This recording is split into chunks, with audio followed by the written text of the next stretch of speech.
How do you pronounce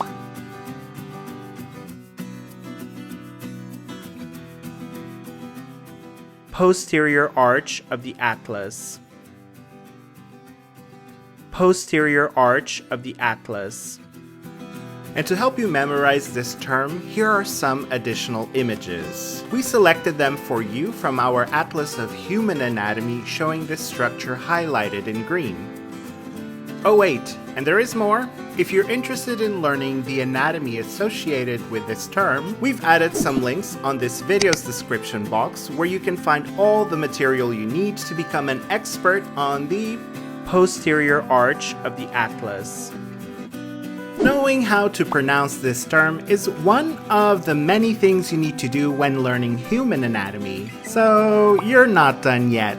Continue learning with our fun videos, interactive quizzes, detailed articles, and stunning atlas connected to this term. Click on the button in the middle to find everything you need to become a master in human anatomy.